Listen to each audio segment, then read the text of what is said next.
Mwaramutse. Good morning. Sasa menyere kuvuga mu Giswahili nashaka kubasuza kwa jina la Yesu. I want to greet you in the name of Jesus. Urakoze cyane. Thank you. Kwa gatatu on Wednesday, igihe cy'iterano ry'abagore, the time of the special service prepared by the women, mumbabare gato ngire ishyari ryiza. Allow me to share my enviness. Bambwiye ko abatanze ubuhamya, I was told that those who testified, ko babikoze neza cyane. I was told that they did it beautifully. Uno musi nagize agashyari, none nashaka mvuge neza nkuko nabo bavuze neza. And that's the envy I came with, to testify in a very good way as the sisters did. Kuko abagore naho tubana, tubatunga turabana. Actually, we live together with the sisters. Naho tubana buriya bo bafite impano ituruta. But actually they have a very special talent greater than us. Bo bumva Imana neza kuturuta. I think they hear the voice of God greater than we do. Kuko bo impamvu mvuga gutyo nuko kumva Imana neza, kumva Imana straightly.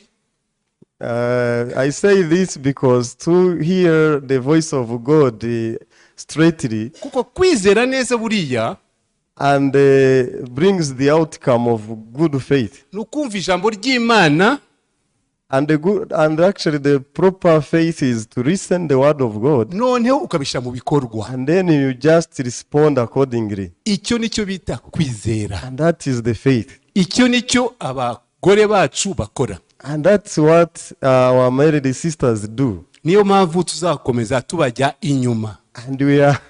And we are always behind them. Reka noneho mve mu rwenya tugiye mu ijambo ry'uno munsi. But I will not speak much this funny thing. Uno munsi bambwiye ngo mvuge iminota myinshi ariko ntago menyereye kuvuga byinshi. So today I was allowed to speak enough, but I'm not accustomed to do like that. Ntazi kuvuga byinshi cyane. Do you know the reason why I'm not talkative? Kuko muri iyi minsi sigiye mvanga indimi. So it is because I speak a lot of kind of languages. Kandi nukubera iki? And the reason is, nukubera amashuri menshi nize. It's actually it is actually based on my education background. Muzimavu ushaka kubabwira gutyo. So you have to know why I say this. Iyi myaka mfite ntago ari imyaka y'umwana muto. So my age is not the same as you, the young ones. Kuko twakuze turi mu buhungiro. So we grew up in the refugee countries. Tugira n'amahirwe dukurana n'ababyeyi b'Abanyarwanda. And we got chance to live with our parents, Rwandese. Icyo rwose ni byiza, ni impano. And that's the blessing actually. Kuko ubu ngubu yo nari kuba mfite ababyeyi b'Abanyarwanda. Because if I couldn't live with my parents, Rwandese, nari kuba mvuga Igiswahili cyo muri Congo. I could be only speaking Kiswahili of Congo. Icyongereza n'icyo muri Etats-Unis. And speaking English of USA only. Kuko twebwe kera tukiri bato hamwe n'ababyeyi bacu. Because when we were so very young together with our parents, igihe cyo gufata icyayi mu gitondo ko twebwe baduhaga icyayi kirangi mu gitondo. Because we used to have breakfast in the morning. Barangije ducyo cyayi mama twumva mama atwigisha tubwira. So we could listen our mom teaching us. Niho twumvaga niho duherukiraga ikinyarwanda. So that's when I had Kinyarwanda. Noneho tukajya gukina umupira nkuko abana b'abahungu bose bakiranga umupira. And then we left home, we go for soccer. Noneho tukakina umupira mu Giswahili. But we played soccer using Kiswahili language. Aho ngaho ibaye ururimi rwa kabiri. That's the second language I learned. Noneho tugataha mu rugo tunaniwe. And then we go back home tired. Tukaryama. We slept. Bukeye bwaho imisi y'ishuri. And the next day was the day of school. Twajyaga ku ishuri. We went to school. Noneho tukiga Igifaransa. But we learn in French. Ibaye ururimi rwa gatatu. That is the third language. Noneho ugize n'amahirwe ugahura n'umukongomani yabaye Kinshasa ukavuga n'iringara. And then when you meet a Congolese, he taught you the language of Congo called the mwumve rwose Lingala. ko bitari byoroshye You can wavangaga indimi nyinshi ariko ntabwo byari byoroshye kuvuga ururimi rw'ikinyarwanda bitagoye gutyo n'ikirundi cyari kirimo. You can understand how difficult it was because you could even use Kirundi language. Niyo mpamvu noneho ariko nagize amahirwe meza cyane ntabwo naje kwiga ahangaha icyongereza. But I got the chance because I didn't learn English here. Naje nsanzwe nkizi. So I came in Rwanda having some knowledge of English. Naje ahubwo nkurikira ubutumwa bwiza nshaka kubabwira aka kanya. And I came here with the thirsty of the gospel. No munsi bambwiye ngo tuvuge kubyerekeye ubuntu bw'Imana ubuntu bwa Yesu. So and today I'm going to talk about the grace of God, the grace of Jesus. Bambwira ngo tubirebe muri Tito 2:8. So and we shall read this from the book of Titus. Muza kubirebamwo. The book of Titus. Kuko jewe ko nababwiye ko mfite ururimi rw'indimi ya Biblia mobile yanjye irimo Biblia Kinyarwanda n'Icyongereza. I have mobile Bible of English, French, Kinyarwanda. Mfite yanjye Igifaransa. And I have the other Bible of French. Nigeze gutunga n'Ikirundi. So and once I lived with a Bible written in Kirundi. Mwambabarira naravangiwe mu ndimi. So I'm sorry for you about being confused with the languages.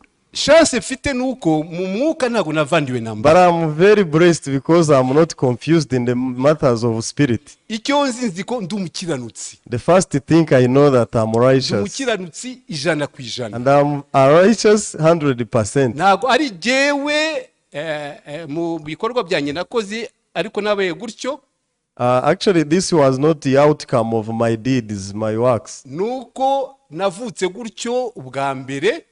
But I was born first. Navutse ndi umunyabyaha. I was first born as a sinner. Noneho ndakizwa. Then I received the salvation. Ikibazo cy'icyaha. And I was saved from this problem of sin. Ubu ngubu nshobora kuvuga nashidikanya ko ndi umukiranutsi. And now I have no doubt to speak that I'm righteous, I'm holy. Kuko mwibagiye ko amashyize.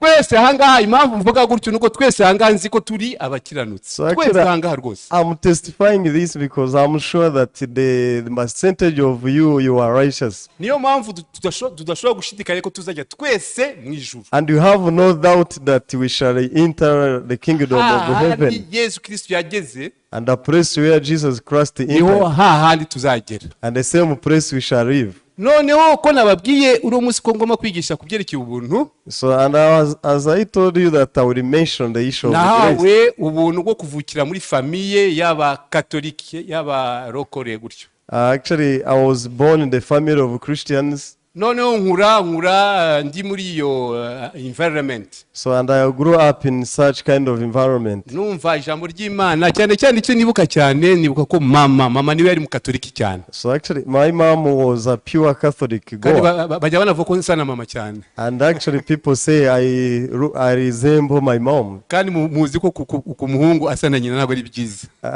But you know it is not good to resemble your mom. Ariko niko byabaye niko nabisabye. But I didn't ask. I found myself being told. Mama wanjye ambyara ari umukatolike. So my mom gave me birth as a Catholic. Ko nibuka ko mbere yuko dufata ifunguro. So before eating, I remember twabanza gusoma ishapuri yose. We used to pray. Abantu benshi ntabwo muzi ishapuri yose. And you guys, you don't know. Icyo gihe twakunda gusenga ishapuri nuko twari kumwe n'ababyeyi. Mu Burundi yigeze kuba intambara ya ndadaye bigeze kumwica haba ikibazo cyane hariya. So in the country of Burundi, the day the president was killed, called in Ndadaye, there was a conflict. The conflict arose. Noneho aba akavuyo.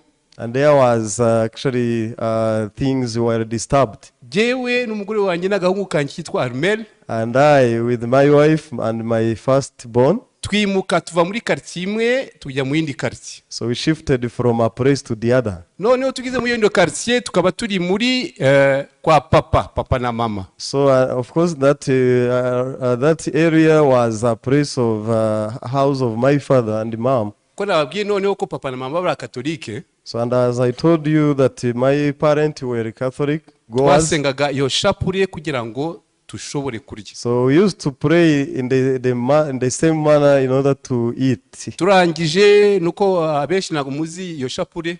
But actually you don't know that kind of praying. Yaratindaga cyane. The kind of such prayer used to take long time. None bambye ngo nihute reka ndangize. So but I will be brief. Reka mbe brief cyane. I will be much brief. Ubwo buntu nibo bwatumye njya mu bakatoliki, mfite famille catholique. So that's the way I joined this family. Noneho ko nababwiye baduhaga ibyo kurya turangije gusenga. I used to give us the food after we do prayer. Ntago byari byoroshye namba. It was not easy. Ariko byari ubuntu mu bundi buntu. But it was also the grace. Ndakura noneho ngeze mu Rwanda nakuze. So I grew up and I came in Rwanda. So the conclusion. Ni igihe twahuye na Manaim Bible College. It is the day I met the Mahanaim Bible College. Iryo shuri mwese hangaha mukunda kumva. So most of you hear about that kind of college. Mubona hangaha nizemwo. So and I did studies in such a college. Sinzi ko ndi theology cyangwa ndi universitaire wa Manaim Bible College. So I don't know if I am a graduate of university. Ariko icyo nzi cyose nuko nafashaga kiza keza ndahanga muri Manaim Bible College. Simply what I know is that I received the pure salvation the day I joined the Mahanaim Bible College. Kandi ubu ngubu nshobora kuvuga ndashidikanya ko ndi umukiranutsi. And that makes me to speak without having any hesitation that I'm holy and righteous. Ko mwebwe muri abakiranutsi nanjye ndi umukiranutsi. As you are also holy, I am too. Ku izina la Yesu. In the name of Jesus. Amen. Amen.